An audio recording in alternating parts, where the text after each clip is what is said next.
My mom bought this really nice house, but when she bought it, it came with a sidewalk that just went to nowhere. Trust me, guys, I dug pretty deep. It went to nowhere. I'm going to replace it for her today. Follow along, guys. I'm going to do it the easy way. My Husky 12-pound sledge,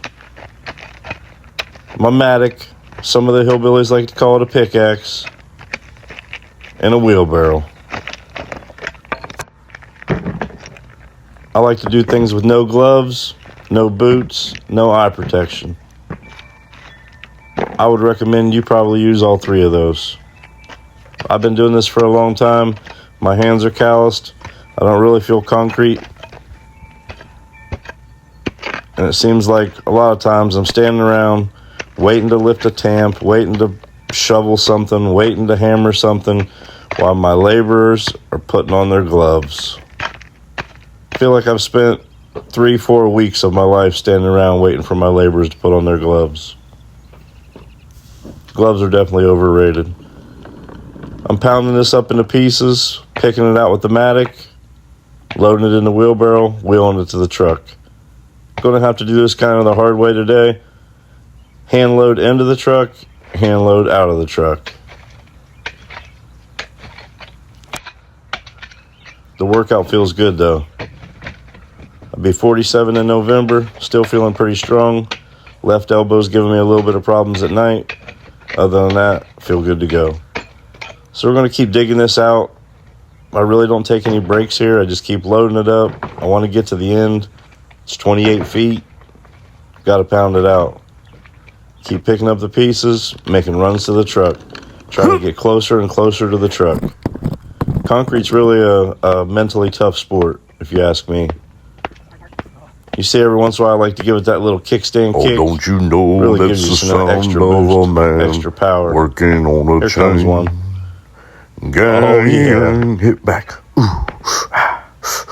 Found 2 pieces of rebar right there, as you can see. That's never any fun. Boss must had some extra 1-inch pipe or something in his truck back in the day. Throw it in there. Yeah, hit him on the left, boss. Yeah, 1, 2, 1, 2. But we're making good ground. Picking away. Hammering away. Almost got it loaded up. Tough part's cleaning up all that little scraps right there you see.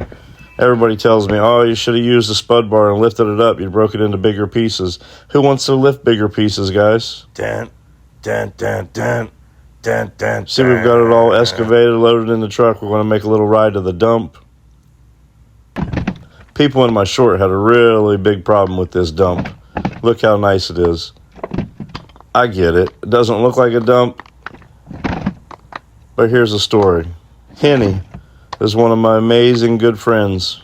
I believe Henny's 83 this year. Her husband, Lenny, is 92 this year. They're an amazing couple. It's an amazing story. They're the hardest working people I've ever met. I'm unloading this concrete because right behind that tree line, there's a pond. The pond has a dam. The pond's probably 25, 30, 40 years old. The dam's starting to give away. Oh, no. Henny needed the concrete for the dam. So I took it to her. There was nothing nefarious about it. Henny and Lenny got a wheelbarrow and wheelbarrowed every one of these pieces over the dam and hand placed each piece of concrete. Man, I love these guys. And I've got laborers and concrete workers over the years that they work a little bit and they're pooped. I'd take Henny over all of them. She's amazing.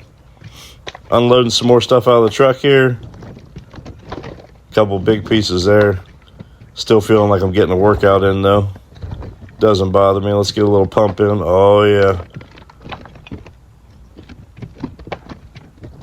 1, 2, 3. Having a good day. That cloud cover helps. Keep pounding away. Keep getting it unloaded. Like I said, you just got to stay mentally tough. Can't let it break you. I'm sweating. I'm thirsty. I'm drenched. But I got to get to the end. If I stop, nobody else is going to do it. All unloaded. Got the first wheelbarrow ready for them with small stuff. They took over from there. Truck is empty. Time to pour some crete. We got Carl as the driver today. You can see Carl comes out of the chutes just racing. I'm a little worried right here. I'm thinking Carl's going to really mess me up today. But there we get it slowed down. He starts doing a pretty good job. I want him to lift the chute up a little bit. You really want to take your time when you're dumping stuff out. You don't want to have too much concrete, but you want to make sure you have enough too. You don't want to be chasing it. Nothing worse than not having enough and keep reaching behind you to pull concrete up. So I shut the chute off about halfway, starting to rake some things out. You just take your rake, move everything back and forth, try not to dig holes. You got to have it against the form. You see the little puddle motion that I'm doing with my rake, that right there? That's just to get all the cream and everything to the outside of the forms. Make sure you don't have any honeycombs when you pull your forms off of there. Nobody likes a honeycomb look. It really weakens the concrete. Now I'm going to grab my straight edge. I've got a little aluminum straight edge here. Slightly wider than the sidewalk, which makes it perfect. I'm going to really work it. You want to go back and forth. This sets the tone for the bull float. Mamas, don't let your babies grow up to pour concrete. The better you get it with the straight edge, the smoother you get it with the straight edge, the creamier you get it with the straight edge, the easier the bull float's going to be. When the bull float's easy, the rest of it takes less time and is a lot easier than normal. You see big man Carl right there. Had him throw a couple gallons in it. He said he was set up for knee surgery coming up here real soon. Going to continue to straight edge here. When I'm on the straight edge, my focus is staying nice and flat on both forms, not digging any holes, not leaving any holes. You want to move into a back and forth motion with a slight saw sometimes when you need to, but most of the time the sawing technique is overrated. You'll see I pull back, I kind of swoop left, swoop right when I go each way, trying to pull that cream up. See behind me, I'm nice and flat. Take a little break there, have him raise his chute up. Let's pour some more concrete out. Now technically somebody should be bull floating right now, but when you're doing it by yourself, you're not going to have time for that. Get the rest of it dumped out, jump on the bull float, and knock it out as fast as you can. Carl's getting a little crazy with the chute. Right there you see it slows down a little bit. I'm feeling pretty good about it again. Carl was the man that day. I know driving a truck's not easy, but it's also not rocket science. Some of these guys make it pretty tough on you, especially when you're by yourself. Carl was the man that day. Got some inside pins here I need to pull. Get those out of the way. Rake everything around. Doesn't have to be perfect when you're in there with a rake, but you want to get it close. Look at the sidewalk out in front of you that you've already done. See what it looks like and try to make what you're working with your rake look that same way. There we go, back and forth.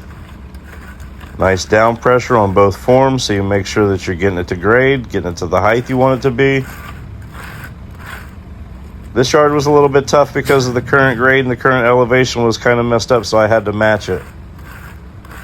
I wanted to do 2 7-inch steps. You couldn't really do that. One step was going to be 9.5 inches coming down from there, so I had to get 2x6s and do 2 basically 5.5-inch steps, where I really wasn't a fan of, but that's the only thing I could do without adjusting the whole yard elevation and having to regrade everything. Mom was just looking for something simple to get to the street right there so that her friends and her sister, when they pull up, they could get out. They've got a straight entrance right to the house. Kicking everything around a little bit. We're almost done with the straight edge. I've already got my bull float hooked up. If you got a problem with my concrete, you're probably not the sub for me. Most drivers, you would have had to tell them to get that chute out of your way. Carl was on it that day. Now let's bull float. You can see I'm a little bit late on it. It's not really wanting to seal up like I want it to. Not a big deal. I just had to work a lot harder with the float than what I wanted to. It was about 82 degrees out. Sun was really beating down on it. And I didn't put any retarder in it. I should have. Retarder is a chemical that you can put inside your concrete. You can either tell them 1%, 2%, depending on how hot it is. And it just keeps the process of the cement and the water mixture from hardening at a really fast pace that makes it unworkable. I'm on pass 4 or 5 here with the bull float. Still got that one little hole you can see. I end up having to get the shovel, fill it up a little bit, float it out. I'm hitting this here with the edger. You're not going to see, but I put joints in it real quick. I was starting to panic because everything was getting hot. You want to make sure you have a couple friends with you. I wouldn't recommend doing this by yourself, especially not something this big. This is about 30 feet, maybe 28 feet down to the road with a couple steps that you have to face. Put your edger on it, keep your edger nice and flat, hold pressure against the outside form, broom it, retrace everything. Good luck.